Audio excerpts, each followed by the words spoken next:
Good evening, everyone. Welcome back to another installment of the Fall Master Beef webinar series. We are very excited to have with us tonight Megan Bruch-Leffew. Megan is a value-added agriculture marketing specialist for UT Extension, and we're super excited to have her with us tonight. She's going to speak a bit on considerations for live animal sales, for custom-exempt processing, and meat sales. So with that, Megan, I will turn it over to you.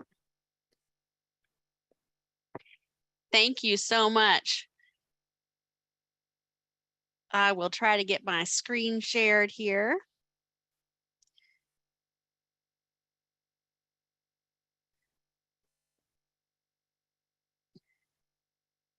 Technology is always wonderful when we get it to work.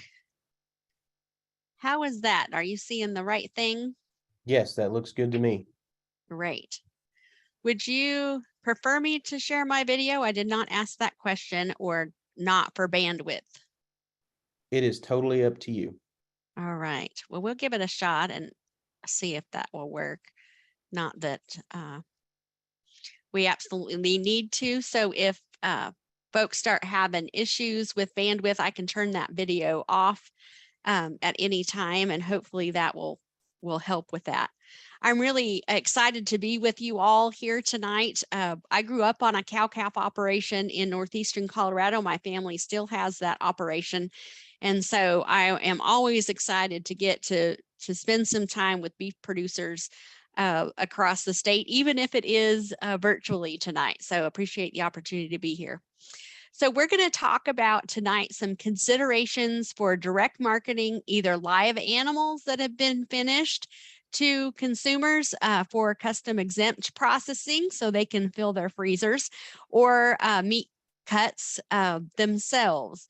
And this has really become even more popular through the COVID pandemic, and then has continued kind of after the heat of that, as consumers were looking for meat in the supermarket and not able to find it. So hopefully that has an added benefit to beef producers, in that it gives us another market opportunity to evaluate and see if that might be good potential for them.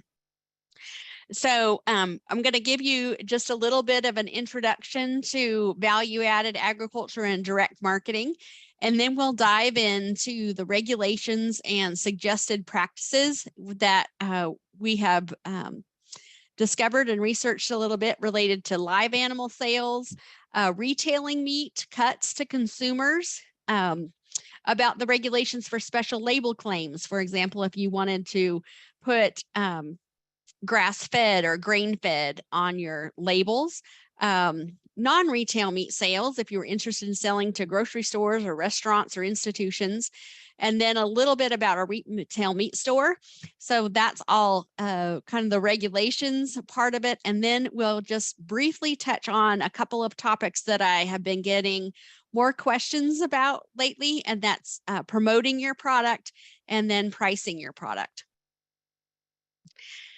So in the introduction, we mentioned value-added agriculture marketing specialist is my title. I work for the Center for Profitable Agriculture. We are a department within UT Extension and a unique partnership between the university and the Tennessee Farm Bureau Federation. Our work is specifically targeted at value-added agriculture, direct marketing operations, and agritourism operators. So when we talk about value added, because there is more than one definition, we're talking about practices that allow producers to earn a greater portion of consumer expenditures by processing, packaging, or marketing their crops, livestock, or farm resources. So we've got an example here of salsa. In this case, maybe we have a vegetable farmer who grows tomatoes and peppers and onions and some herbs, and they utilize those products, maybe some seconds or excess products, to make a salsa that they can market and get some extra value out of product that may have gone to waste, or even add value to those individual products. Of course, they've got to follow the right regulations and make sure that their costs are aligned and other things in order to make that venture successful. When we're talking about value added related to beef, then we're talking about finishing an animal, whether that's a heifer or steer, to a certain point, and we might direct market then that animal to a consumer for custom exempt processing, or we process that and add value and market that meat. So why would a producer be interested in value added agriculture? They are typically looking at opportunities to increase financial returns. And in order to do that, we remove some middlemen from the supply chain. So all that extra transportation and processing and packaging and marketing from that supply chain. We're also trying to take advantage of the demand for fresh and local products and even some experiences that consumers are really looking for in the marketplace today. In some cases, we're trying to use product that might go to waste or market small quantities. And this might be the case for a beef producer. You know, we know that if we have a set of calves that we're going to sell, the more conformity and uniformity we have in those calves when we put those on the market, whether that's through a video sale or the sale barn or private treaty, you know, if they all are similar size and frame size and shape, that block that group will sell better than if you have larger and smaller and everything in between. So one way to think of value added is, okay, I'm going to take the outliers, the ones that are too big or too small and don't fit that really nice conform group and in a uniform group, and save those, and I'm going to finish those out and market those maybe through this direct marketing way, and animals that may have been discounted now add some value to the farm for us. One way that we're looking to increase financial returns also is to consider this dollar bill that is representing a dollar that a consumer might spend at a grocery store. And of this dollar on average, and I think it's about 16 cents now, I should have updated this figure, about 14 to 16 cents gets back to the farm. And the rest of that dollar goes to all those middlemen along the supply chain that are adding value through processing, through transportation, through adding ingredients or marketing and rent and those things.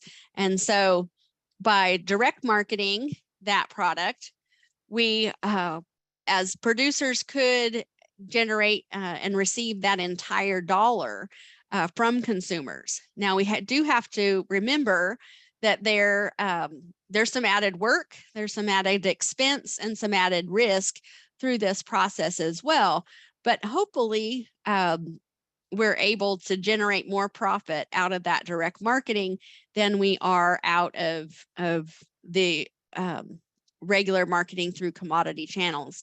Now we need to make sure that we run some numbers and are able to budget and take a look at your animal genetics and your finishing style and processing availability and costs and all of those things as well. When we think about a direct marketing or value added enterprise, we think of it as a whole other dimension to your operation. It adds more management and operations to your beef enterprise. So when you're producing beef and you're learning a lot about all of these things through the Master Beef Program and the BQA program, there are a lot of aspects to your operation. You've got to consider herd health and nutrition, genetics. Keeping records is very helpful. You've got to figure out who's going to do what skills they need, and what time is available as far as labor. You may even hire somebody and have to manage that. You need some facilities and equipment. Then you've got to figure out how you're going to market those animals and transport them. So when we're doing value-added agriculture, we've got all those aspects and any other aspects that go along with beef production, with beef cattle production. And then we are having to add some additional things. So how are those animals going to be processed? And particularly if we're using USDA processing to sell meat, then how are those going to be labeled and packaged? How and where are we going to store those items? What kind of permits or licenses do we need to consider? We have a different way of marketing these animals more individually versus, our whole group that we're selling at one time. And we have some different kinds of consumers and customers that we have to service and educate a lot of times. And sometimes we even hire some additional labor. Maybe that's taking product to the farmer's market or whatever. So it does add a whole nother dimension to your farm operation that you need to consider. With any sort of small business, it can be helpful to understand why things don't go so well sometimes, what causes businesses to fail, so that we can try to avoid those things and pay attention to the things that really matter. And oftentimes we think about businesses failing for the 3 M's. And the first is money. If you think about a value-added beef enterprise, and particularly if you haven't been finishing animals before, it's going to take some additional input or investment on the front end, because you have to, feed out those animals. So whether that means that you are foregoing income from selling them right away, or if you're buying grain to feed them, you've got some additional herd health items to consider, and just wear and tear perhaps on your facilities, or even investing in some new facilities. Also, if you're selling meat, you're going to have to buy some freezers, most likely, and some other things that will go along with marketing those products. So, and you'll have to pay for processing up front. And so you will have to have some more money in play to get started. Now, hopefully you're working on your marketing and getting products sold. And so then money will be coming in, and that will help you to continue the venture. But having adequate capital to get a business started and to operate when cash flow may not be coming in is really important. The second M that often catches business folks by surprise or causes some issues is management skills and experience. And we talked about a whole host of things that go into a value-added business in addition to just producing the cattle themselves. And so having someone or a team of people who can really juggle all of those aspects of the operation can be really important. And you may not be good at every one of those, but maybe somebody you can get on your team can fill in the gaps. The third M that often gets in the way of business success is marketing. And sometimes people think, well, if I build it, they will come. If I grow it, I can sell it. If I, I won't have to worry about that. Everybody's going to want it.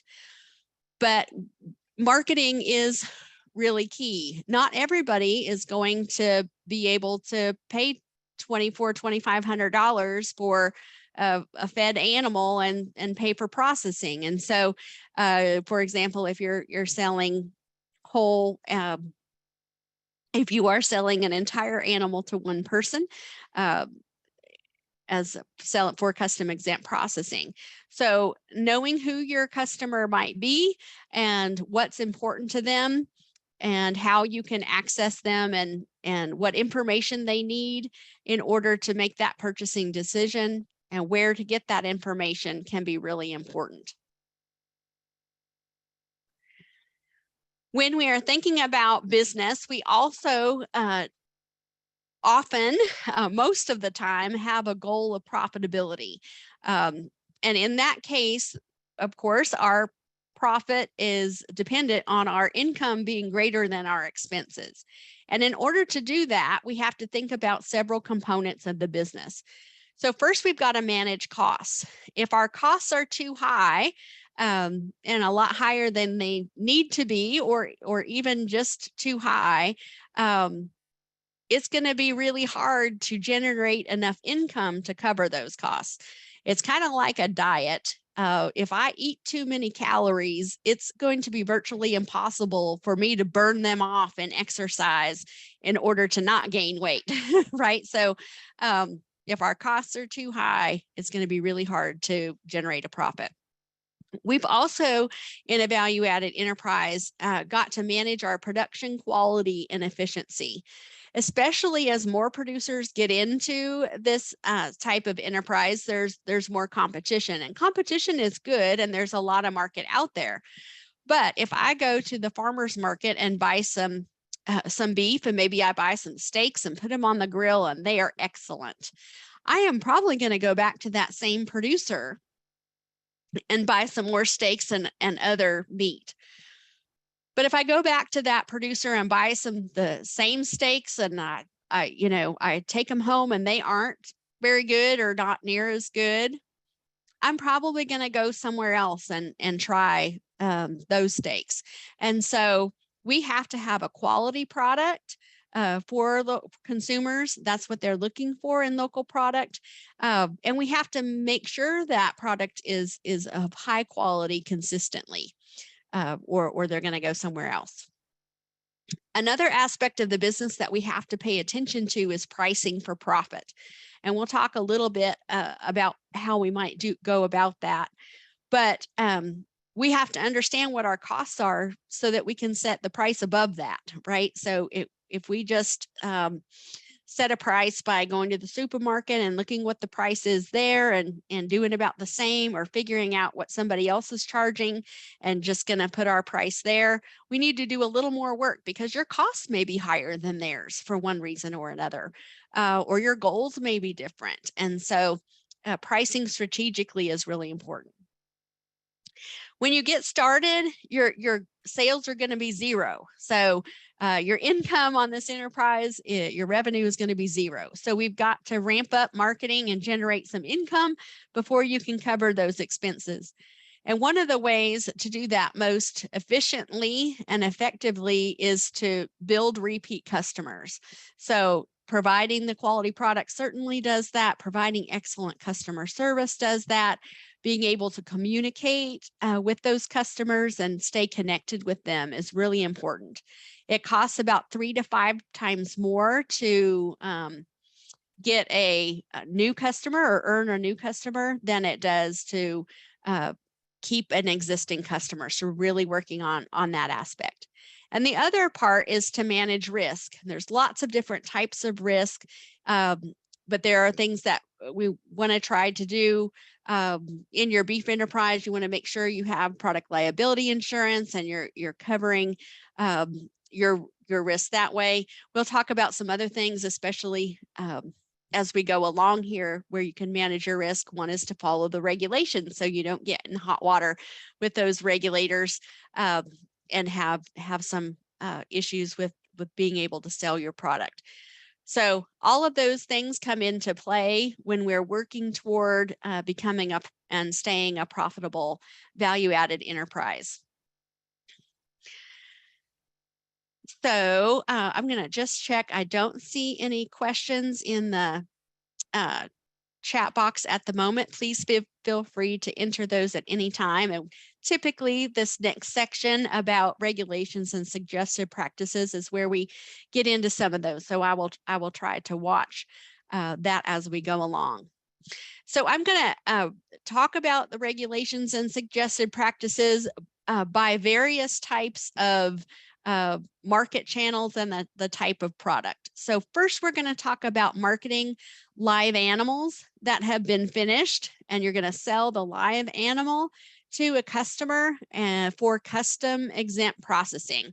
And we're talking about beef tonight, but this also relates, as do the meat regulations that we'll talk about later, to pork or pigs, to sheep, and to goats. So when we're marketing live animals for custom-exempt processors, we're going to use some custom-exempt processing facilities, and these are have a permit through the state of Tennessee and work with USDA as well, but they have a very specific function and a limitation on what kind of service they can provide. So they can only serve for the harvesting and processing for the owner of the animal. Okay, so if you've had this in your freezer, as I have for many years as an adult, and certainly growing up on our ranch, that meat is packaged and it's labeled not for sale, and they mean that it's not to be sold. And that meat in the regulations can be consumed by the owner of the animal and their non-paying family, guests, and employees. So custom-exempt processing can only be done for the owner of the animal, and that meat can be used by that person and their family, guests, and employees as long as they're not paying. Now, there are quite a few folks in the state that are doing this. Many of them are listed on the Pick Tennessee Products website, although this is not nearly all of them. Some folks already have the customers that they want and don't want to be promoted anymore. But you can see that the number of cattle producers marketing this way is more than 100 in the state, and that's the most of any species. And this I think continues to grow. We are still getting questions quite regularly about live animal sales and meat sales. When we're talking about custom-exempt slaughter facilities, those are licensed through the Tennessee Department of Agriculture, and they have a relatively new map that tracks these facilities in the state. So as of yesterday, there were 69 custom-exempt facilities in 47 counties and 1 pending licenses. I taught this session back in August, and there were 64 facilities with 3 pending. So there has been a gain in the number of custom-exempt slaughter facilities in the state, and hopefully that's helpful. I know if you tried to get an appointment, and even still in some places trying to get on the schedule for these plants, it has been quite a bit of challenge. So hopefully some of that is being alleviated as some more plants come online. So if you are interested in selling finished cattle to consumers to have them processed in a custom-exempt processing facility, it's very important that you clearly communicate that they are buying a live animal from you and not meat. That's included in how you're advertising. You need to make it clear that you're selling live animal. They need to understand that they're buying a live animal from you, and you provide a bill of sale showing that you sold them a live animal. We don't want to have any confusion or appearance that you're selling meat. USDA is adamant that these custom-exempt harvest facilities can only sell their services, process meat for the owners of the animal.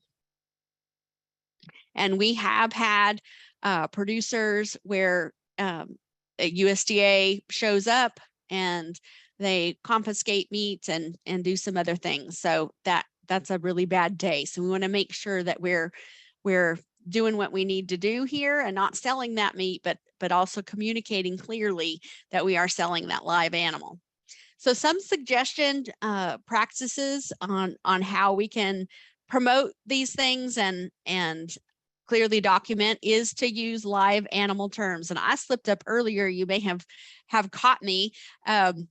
So it's kind of difficult. We need to try to use live animal terms versus carcass terms. So wholes, halves, quarters, carcass weight, all of those things refer to carcasses that are meat. And we need to try to refer to, if we're selling one finished steer to 2 people, then we're selling a 50% interest in a steer that can be, and that is ready to be custom processed.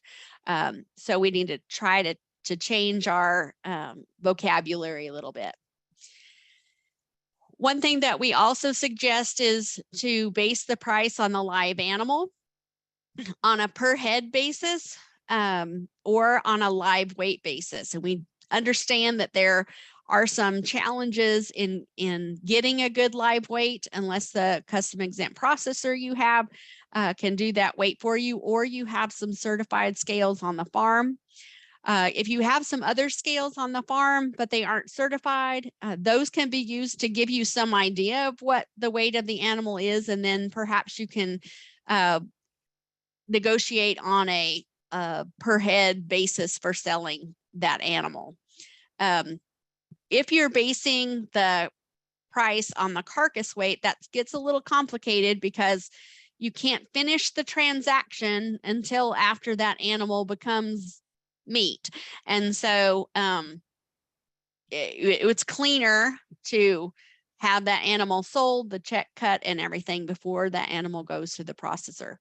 We want that ownership to clearly transfer before the harvest at the processor. Another way to clearly document is to provide a bill of sale to the person or people that are buying that animal. It helps clarify and document. There is not one single format of this that is the tried and true. You can create your own. We've got an example in one of our publications that I can point you to, but you want the name and information, contact information for the buyer and the seller. It's really important to have a detailed description of the animal. And with technology these days, you may even be able to put a picture of that animal right on the form. If you could work that out, the date of the transaction, the sale price, the payment type, and if there's a check number, include that on there. Any delivery details, and we'll talk about that a little bit later, whether you're going to transport the animal for the buyer, and then the buyer and seller sign it.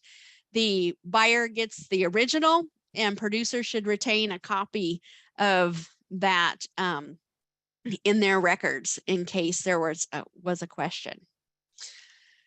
It's also helpful to document the transfer of funds, the timing and how those funds were transferred. So you can put that on your bill of sale.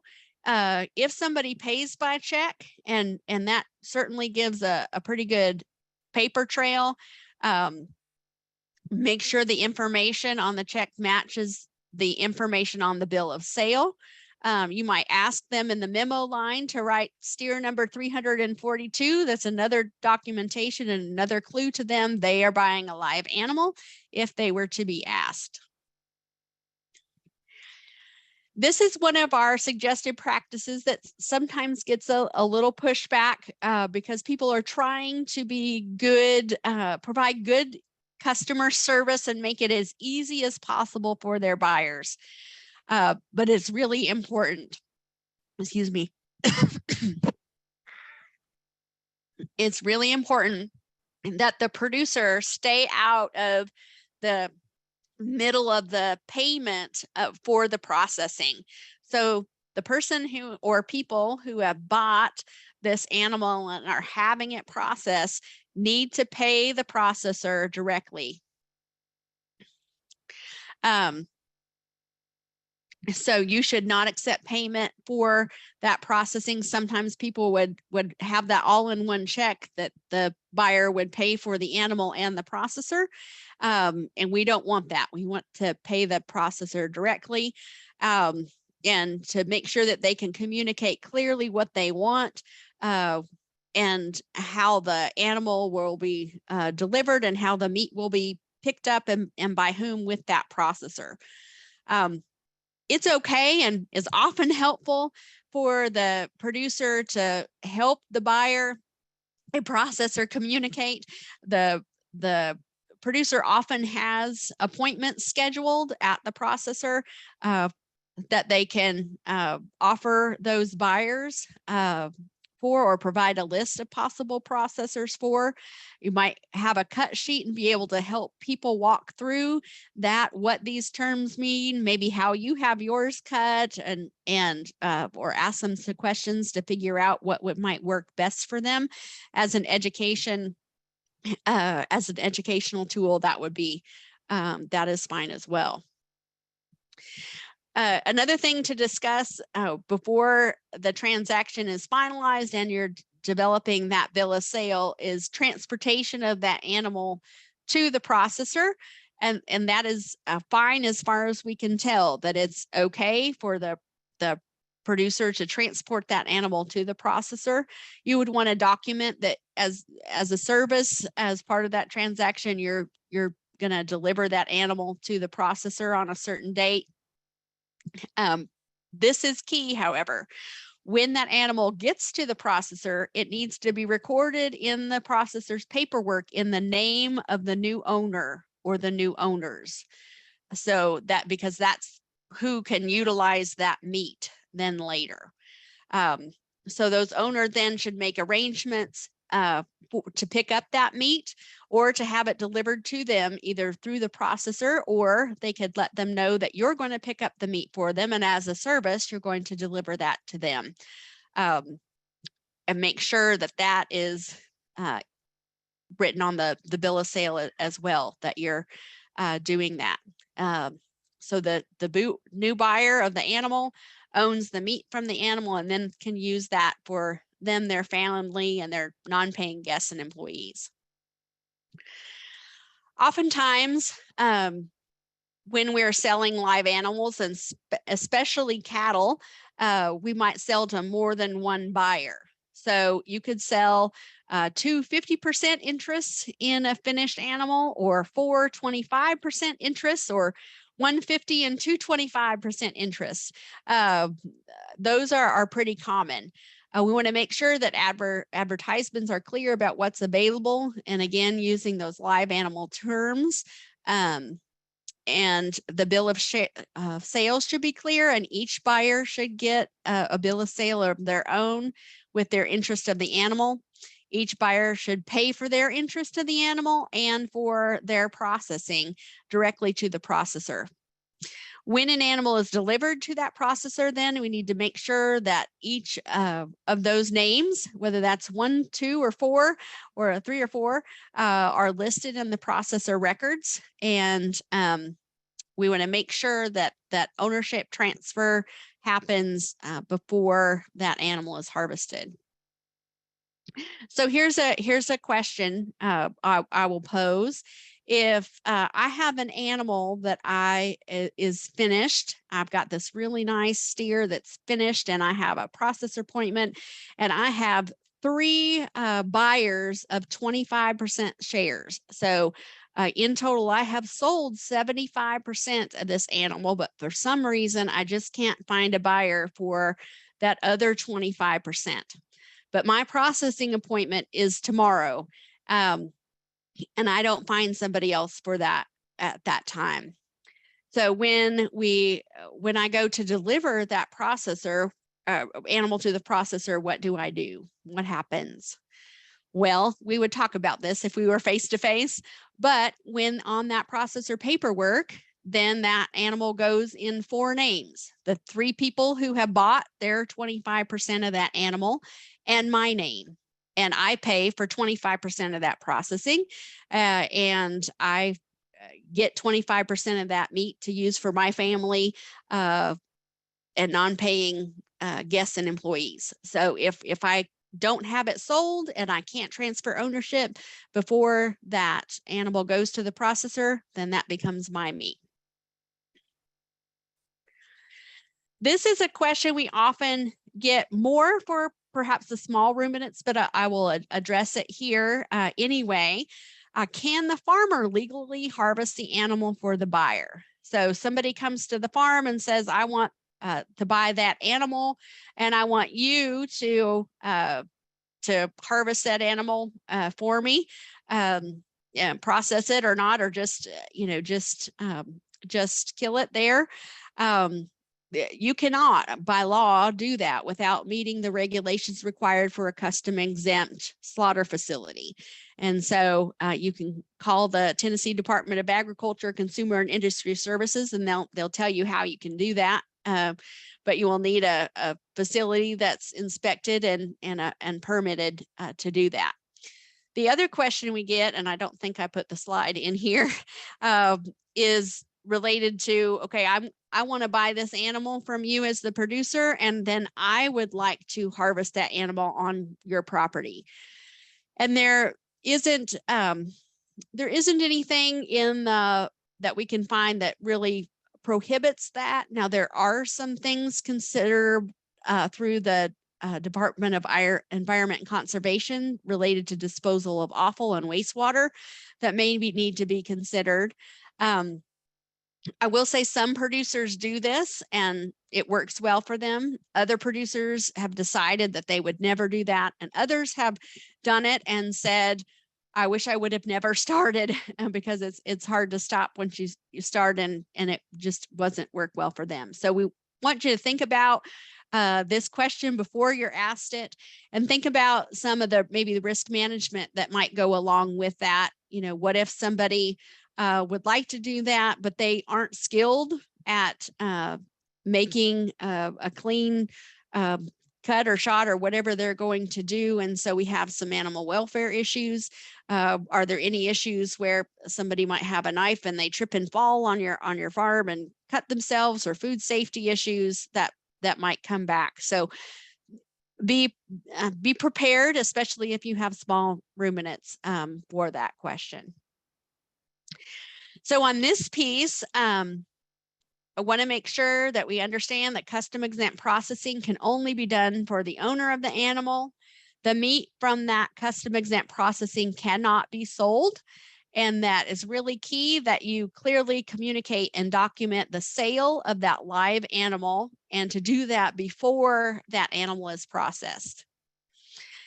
One resource that we have available is a publication on this topic, and I've included the link here for you.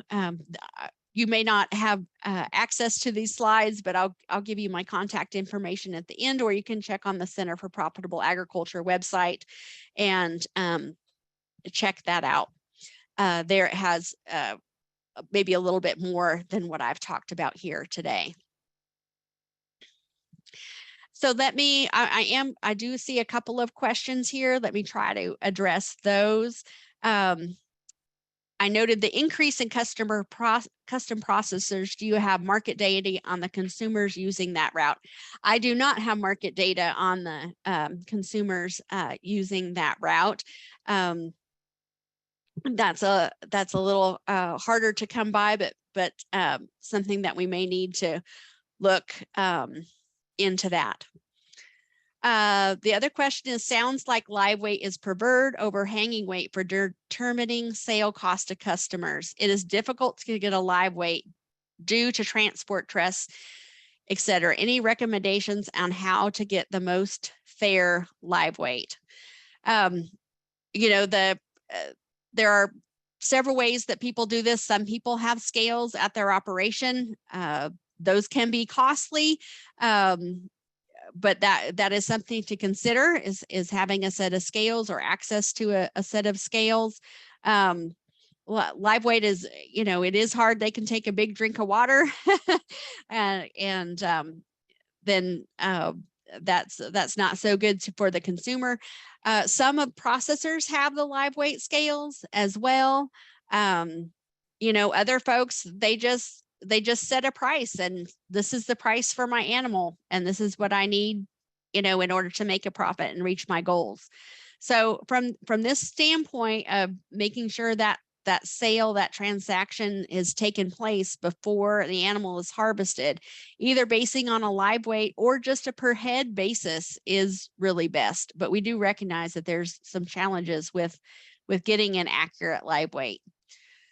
So, you know, one of our extension agents brought this up last time, is if you have a live weight, or, you know, a good idea of what that animal weighs, then just come up with a price per head that you think is fair and negotiate with that with the buyer. You know, especially to make sure you get what you need to cover costs and reach your goals for that. Okay, we're going to go on and talk about retail meat sales regulations. So this is sales of meat, so packaged meat, and this can is most of the time frozen, but could be, you know, refrigerated at the proper temperature as well. So sales of meat to household consumers. So these are people who might buy this at the farmer's market or from you at the farm or roadside stand, or you might deliver that to them or even through the mail, but they're going to use it for their own, you know, household use, and they're not going to sell it again. So in this case, we have some regulation by the Tennessee Department of Agriculture and also the U.S. Department of Agriculture. As far as the Tennessee Department of Agriculture, producers selling meat products will need a retail meat sales permit from the Tennessee Department of Agriculture. And right now that's a $50 annual fee for the permit that will go from July 1 through June 30th. There will be some sort of inspection of your product label and also where you're storing that meat, how you're transporting that meat, and making sure that that meat is wholesome and staying the proper temperature and all of that for consumers and labeled properly. You will get a permit that you can post at the places where you're making sales, whether that be the farmer's market or from your farm. And the other aspect of regulation from the Tennessee Department of Agriculture is weights and measures compliance. And we'll talk a little bit more about that, but meat must be sold by weight. You can't just sell it by the package or box. The other entity that we deal with when we're marketing meat is the USDA, in that meat made for sale in Tennessee must be processed and packaged and labeled at a USDA inspected facility under USDA inspection with an inspector right there. We also, if we're using any special label claims with that product, specifically on the label, but also in our you know, materials that can be considered labeling next to the product, then we have to go through some extra hoops as well. So when we're making retail meat sales, that meat again must be properly packaged and labeled under USDA inspection. This is can be a challenge and can be a bottleneck in the industry. Although this has also improved over the last couple of years. There are 22 plants that we are aware of that are currently operating under a USDA grant of inspection. Interestingly, I looked earlier this week to try to update my map that we have on our website and our list. And there was a new plant to add, and there was an existing plant that had dropped their inspection or were made to drop their inspection. I'm not sure which. Sometimes there gets to be an issue and they lose their grant, or sometimes they drop their grant for a time and then get it back. So this listing of plants changes periodically, and we try to stay in contact with the Wendy Sneed at the Tennessee Department of Agriculture and check out the USDA list to try to keep up with that. So we have a website there's a map of the Tennessee facilities, and then there's a link here where you can look at all the facilities. Some folks, if they are close to a state line or something, you can use a USDA inspected facility in another state, across in Kentucky or Alabama or wherever you may be. That is okay. We don't keep up with the plants in all the other states around us. We just keep track of the Tennessee plants. So I'll show you the map here of where the 22 are currently located in the state. The newest one I added is up here north of Cookeville, the number 22. And so that can be a helpful list if you're looking for a plant in order to get started. In plant relationships is really important. We've had some folks who have moved plants several times, and that can be really frustrating and challenging. Being able to communicate what you need and what you want, and to schedule and to get back what you've asked for is really important. This processing, the businesses are really challenging. Margins are often relatively slim, and labor is a huge issue, is finding folks, especially skilled labor, in order to do this type of work. Another key to the retail meat sales is that proper labeling, and the processing facility folks will help you with that, but it's important to understand what has to go on the label. So the product name, and that's the common name that USDA calls each different cut, will go on that. A handling statement, whether that's keep frozen or keep refrigerated. A name and address has to go on the label, and that might be the processor themselves, or it could be you. So you would work out with the processor what goes on that label. There will be a USDA mark of inspection and establishment number that goes on there. The net weight of the product has to go on the package. Again, you've got to sell this product by weight, and so you need that net weight. And safe handling instructions. In some cases, ingredients, if it's more than one product, if you have some sort of sausage or bratwurst, for example, then ingredients will go on there in order of predominance by weight. And in some cases, a plant will put nutritional information on there. There is some FSIS nutritional regulation. So some plants will put that on the package as just kind of some general numbers for the product, or otherwise you can print some items off on the USDA website about the nutritional content. They have some posters for beef that you can put up. There are some additional requirements from the state, the Tennessee Department of Agriculture, from the weights and measures. So if you notice at the grocery store, any sort of product that is random weight, like your steaks and roasts that are not all 1 pound packages, for example, they have the net weight, the price per pound, and the total price on the package. And if you have refrigerated product that is net weight, then all of those things have to go on the package. Because that product has to be sold by net weight. Now, there was a change for frozen meat in that the net weight has to be on the package, but the price per pound and total price can be made available on a poster or chalkboard or dry erase board, where the customer is shopping, and the total price can be calculated at the point of sale, or if they're worried about something, they typically have a phone to calculate out, or they can estimate or ask you to get that for them. But it's hard for producers to change prices on frozen meat because stickers won't stick to it.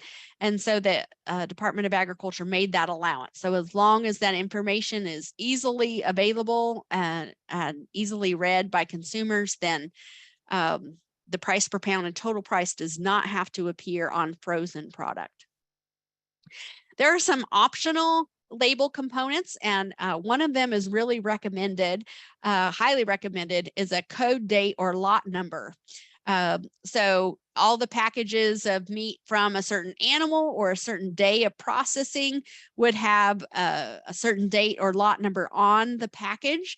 And this is helpful in case of a recall. If something happens at the plant and something goes badly, or, anything that happened where you needed to recall meat from a certain day of processing or a certain animal, this would help you communicate with customers about what product you need back. If you needed to recall product for some reason and did not have a code date or lot number on the package, then you would have to recall any meat that was out there from your operation. And so it would be important to try to have a way to limit what might need to come back. The other optional component is a special label statements or claims that require some additional USDA approval. There are two types of special claims that you might want to put on your label. One can be approved generically, they say. So these are statements or claims that are deemed factual without needing to go any further documentation or verification. So this might be a geographic claim, like Tennessee beef or Murray County beef, for example. Or the Pick Tennessee Products Program is a state endorsement program that does not have a geographic emblematic design. And so you could use that if indeed your product was produced and processed in Tennessee. Another example of this is aged or dry aged, because they will know right there in the processing facility, because they will be doing aging as long as it's done according to the FSIS, the Food Safety Inspection Service definitions, then you can use those terms on your label without going through any extra hoops. There's another set of claims that people often like to use that require some extra paperwork and verification through USDA. And these are a lot of the animal raising claims, like grass-fed or grain-fed, or no added hormones or no antibiotics administered. Any sort of natural or nutrition claims that you might want to make. And so for this, there's a form through USDA, or it goes through quicker if you use their label submission and approval system. You've got to include a drawing or a printer's proof of the label when you submit that, and then some supporting documentation. So for example, this might be a written protocol that may outline if I didn't want to, so I wanted to use the claim no antibiotics administered. I would say, we're not going to administer antibiotics. If an animal were to get sick and require treatment, for the health of the animal and the welfare of the animal, we will certainly treat them with antibiotics, but they will not be marketed under this label. We will segregate them and market them through another means. And then you sign an affidavit that that's the case. So some of the claims require, other types of verification. Sometimes it's a feed or mineral label or something else, but you have to provide that.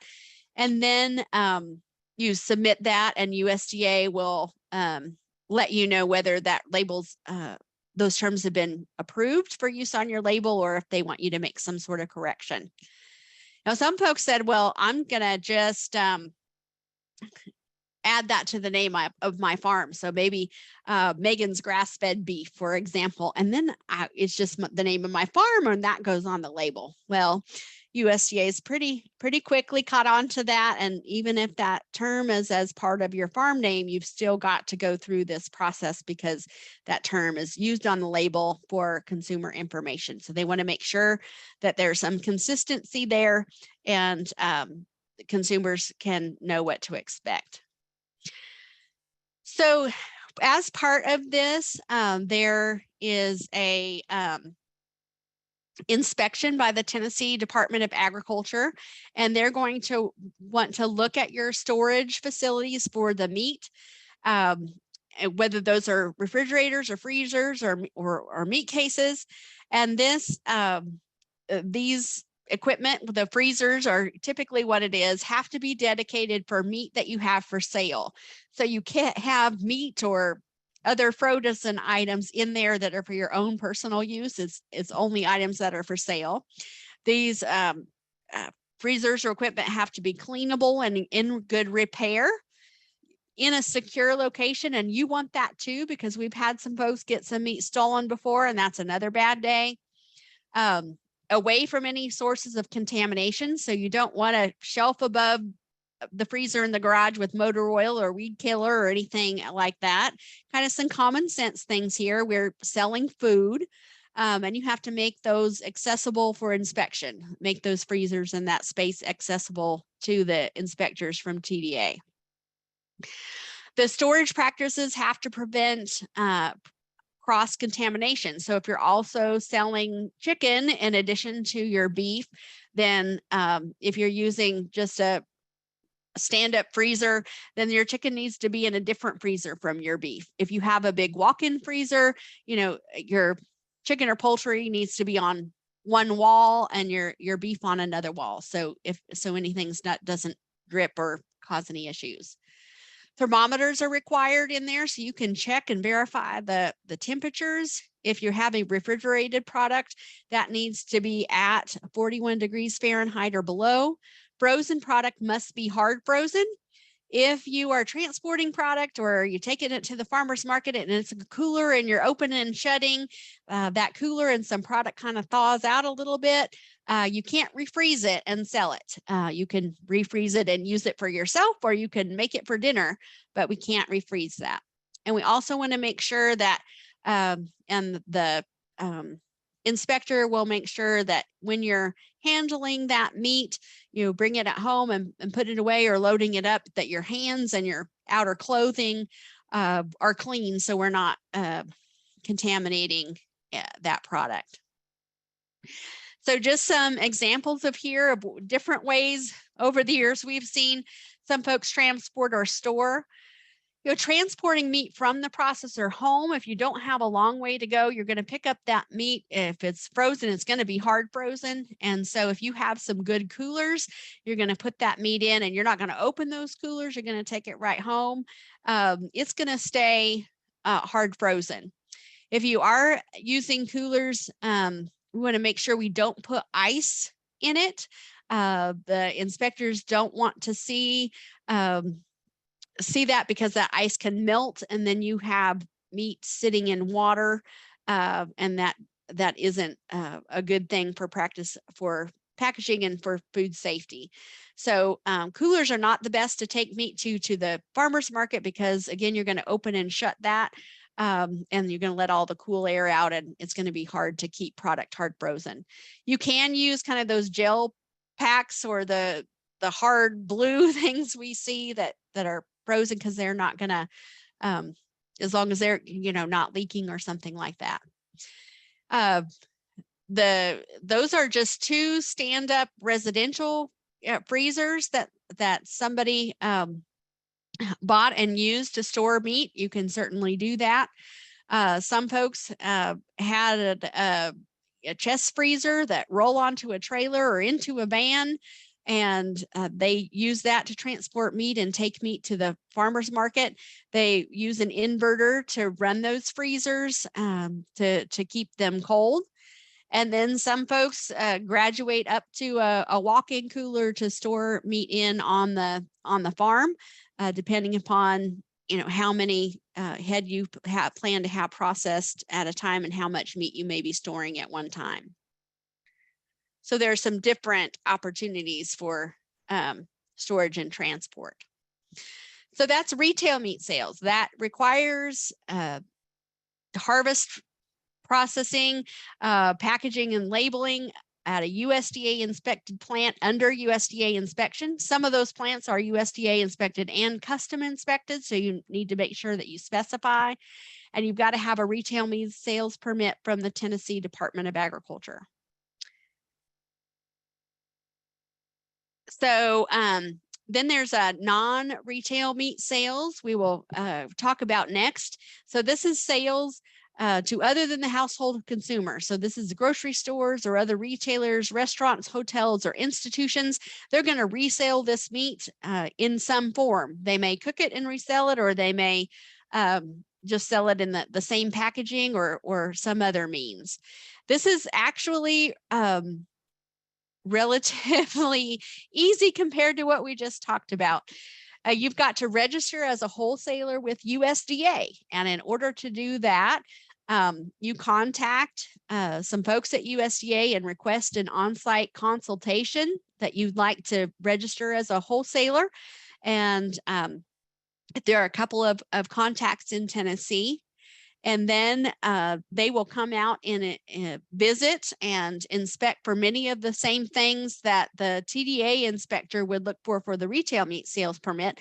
They just want to make sure that meat cannot be contaminated, that's going to be kept at temperature and clean and wholesome, so that consumers will be safe and that the meat's properly labeled. And once they visit and check out that everything's fine with you, they'll give you a form. And it's a relatively simple form. You check that you're going to be a wholesaler. You put your contact information on it and what kind of product that you have available. You send it in and you are registered. There is no, you don't have to wait for that form to come back. There's no fee associated with that. So they just want some record there. But that also must be processed at a USDA inspected facility under USDA inspection. Finally, because of the kind of bottleneck in the processing, or high demand for processing, lack of supply of processing appointments at USDA inspected facilities, some folks have investigated another option, which is to work with a USDA inspected facility to have livestock slaughtered and harvested and broken down to halves or quarters or primals or whatever point you want it broken down to under USDA inspection. And then the producer themselves develops a retail meat store or butcher shop that's inspected by the Tennessee Department of Agriculture, where the producer then can further process that into cuts or ground product or whatever, and package and label it for sale to retail consumers. And so there are a few of these around, and other folks investigating that. That requires a permit from the Tennessee Department of Agriculture, but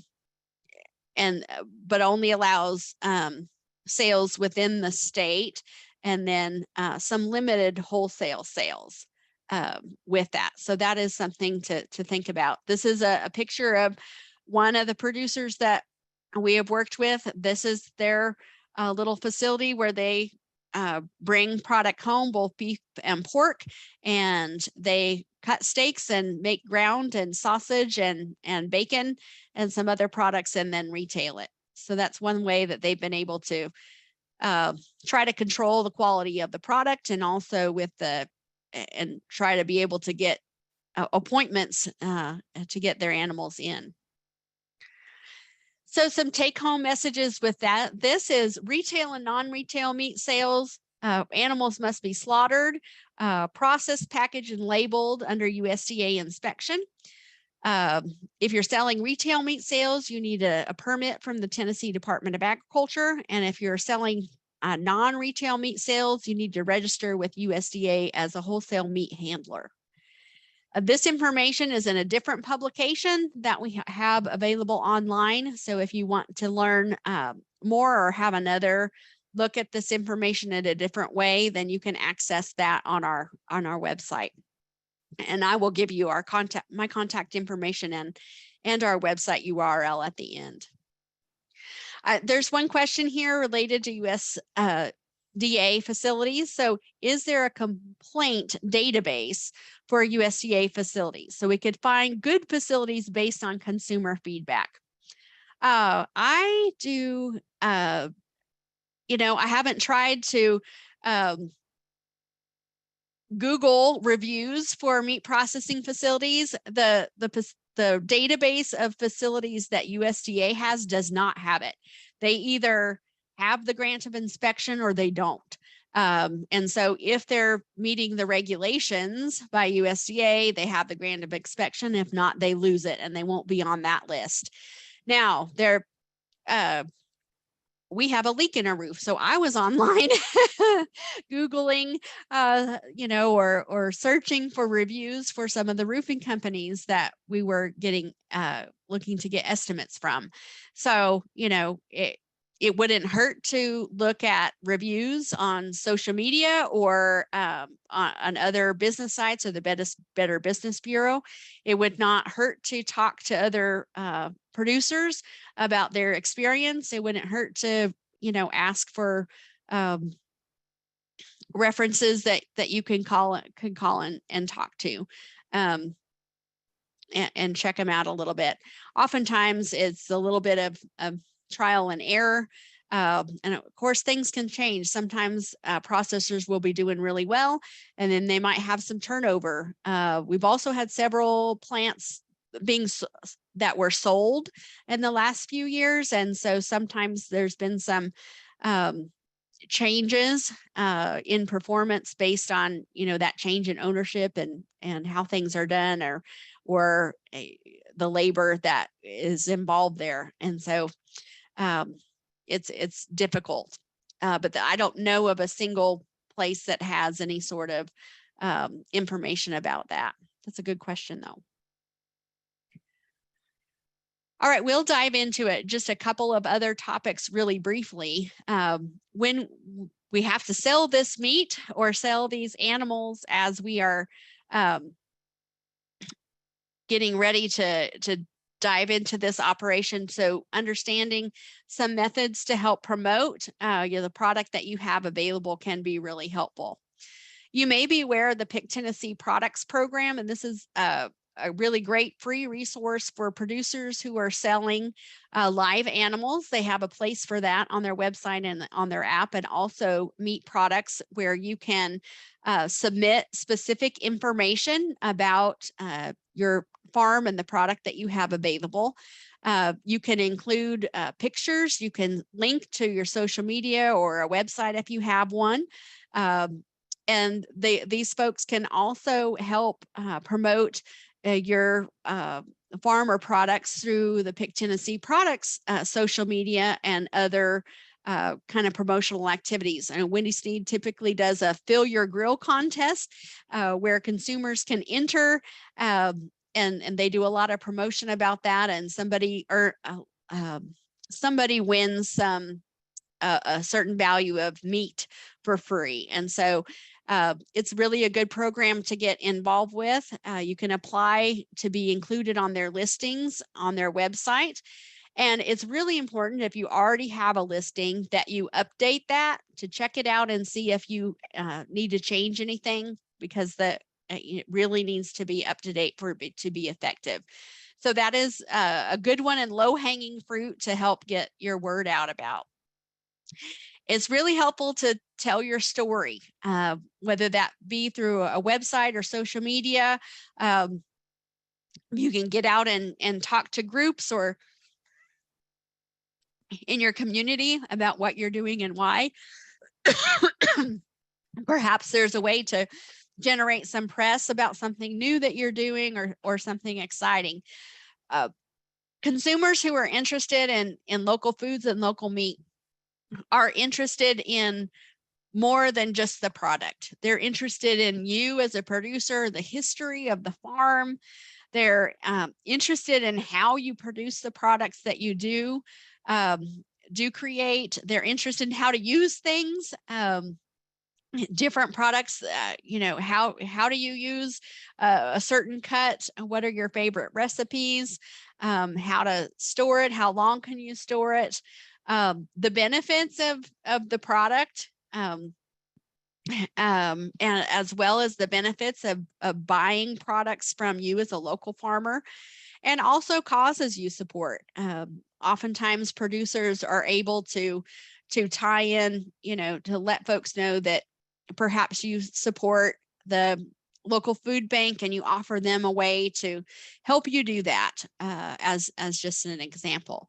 So communicate and build relationships with consumers and share that information, and that will help entice them to share your story with others and be that recurrent customer for you over time. Social media can be a very powerful tool. So try to choose a platform that fits the target audience that you are trying to reach with your product. Create a business page within that for your farm. Make sure that you're posting some quality content, and most of that content should be informational or educational or even funny. And about 80% of your content, and then 20% of that content can be sales-ish. Share photos, share videos of you doing things on the farm, about working with the animals, and invite your friends and family, neighbors, and customers to follow you and interact. So if there's a way that you can ask questions, or maybe you have a tool that you're using on the farm and you ask people to guess what you're going to use that for, or what new project you're doing, for example. Talk about challenges. We have had a dry summer. What has that done to the farm, and how does that impact your decision making and things like that related to your production and your life as a farmer? It is important to learn a little bit about the rules of the social media platform that you're on. So for example, in Facebook, animal sales are not supposed to be allowed. Now I see them all the time, but you could get reported for making an animal sale. So you can get creative with how you present information on there, and let people know that you have some animals available and how to contact you. Once you start getting the word out that you might have some animals for sale, or you might have some meat for sale, make sure that you collect information from people. Particular email address can be really valuable, who are interested and want you to contact them when you have product available, or when you have somebody buy. Ask if you can add them to a list, and that you'll send periodic updates about the farm, specials, maybe invite them to a special VIP event at the farm, or recipes, or whatever kind of content that you can provide that could be of value, so that you can communicate directly with them, and stay in touch and continue to develop that relationship. So promotion is important, as are a number of other things. The other topic that I'll just discuss a little bit is about pricing, because that is such an integral part of the equation. This is the only part where you get money in, right? Everything else is an expense and money is flowing out. So your price directly impacts what you get paid. It's also kind of a part science and part art. So being able to record your costs, or estimate your costs, and figure out how much it's going to cost you to produce this animal and have it processed and store and transport it and market it is really important, so that you can have a floor for what you're willing to accept for that product, and if consumers are likely to be willing to pay that amount. We have to consider supply and demand. If there is product everywhere and it's easy to get, then you're not going to get as high a price as if you have a unique product and there's a limited supply. What are customers willing to pay and able to pay for this product? Are they willing to pay the same as a grocery store or less? Those aren't the customers you're looking for. You're looking for the ones who are going to pay you more. And we also need to think about that competition that goes in with the supply and demand, how much product is available and how unique is your product. And that includes your customer service and relationship. What kind of image or positioning of your product are you trying to create? Are you a premium product that is just a high quality because you can cut it with a fork and it's going to melt in your mouth? Or is your product a unique high quality product because it is grass fed and it's a leaner product and maybe a little healthier for your heart? kind of product, or are you, you know, going after the bulk sale that's we're just going to try to move a lot of product and not charge, and so our price is going to be a little bit more reasonable. So your image has to be, your price has to be consistent with your image, because if it's not, that's confusing to people. If you say it's a premium grade A product, you know, really good product, and you charge a low price, that's gonna, consumers are going to be a little wary of that. And also the place, you know, are people coming out to the farm and enjoying an experience in their purchase? Are they interacting with you, or are you delivering it to their door? All of those things are going to impact the price in some way. So we need to account for all those things. There are some tools that can help you with pricing. Cornell has a price and yield calculator that you can input some data in about your costs and your market channel that you're using and some other things, and it will help you try to figure out how to price your products.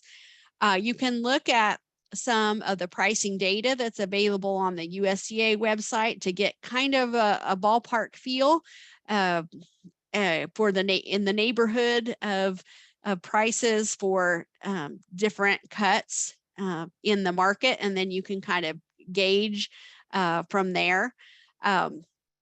And we also have a publication that's a general publication about pricing and pricing strategies that may be helpful to take a look at, and that's also, you know, linked to our website for download. We have some other resources on that website as well. A publication about improving communications with your beef processor, a little more about that meat product labeling guidance for those special label claims. And we even have a publication for folks who are interested in marketing pet food or pet treats that might be made from agricultural products. There's a license for that and some other requirements there. So we have some other types of resources on our website as well. So we've kind of been around the world tonight talking about what value added and direct marketing are, talking about the regulations and suggested practices for selling live animals for custom-exempt processing, and then retail and non-retail meat sales. Even a little bit about opening your own retail meat store, and then finished up with some promotion and pricing. And so that's all I have for you tonight, although I'm happy to try to answer any questions or about anything that we didn't cover or something that was unclear. And I'll just stick around as long as you need me to. All right, if y'all have questions, feel free to drop them in that Q&A box. We'll kind of stick around for a couple of minutes to see if you have any lingering questions before we sign off for the night.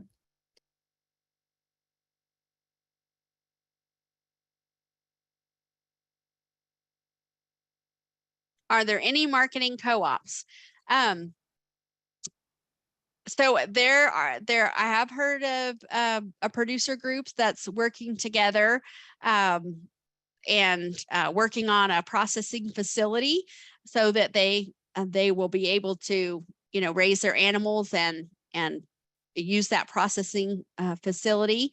And I'm not sure about their marketing plans then, if they will market that under a certain label or not. But there are some producers that will that are marketing meat themselves, or direct marketing where they're not raising all their own animals. They raise quite a few, and then they work with some other farmers that are you know, raising animals of similar genetics and finishing the way that they would like them to do, and they're buying those animals and marketing that meat. So involving other producers, although that's not necessarily a marketing co-op, but it is a good opportunity for some other producers.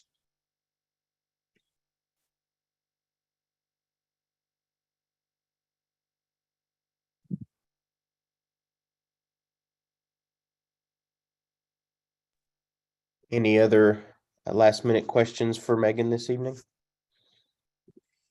And of course, sometimes it takes a while for questions to come up. So, my email address is here, or you can always search for the Center for Profitable Agriculture and track me down. Or check out our website under program areas on our website. We've have some pages of resources in different topics. So you can check out the value added meats page there as well. All right. Thanks, Megan. We really appreciate your time and expertise this evening. It's been great and we've enjoyed it and we appreciate it. It's my pleasure. Thanks for having me. Yeah, absolutely. I think that's pretty much all that we have for this evening, folks. So we will go ahead and sign off for the evening. So we will see you next time.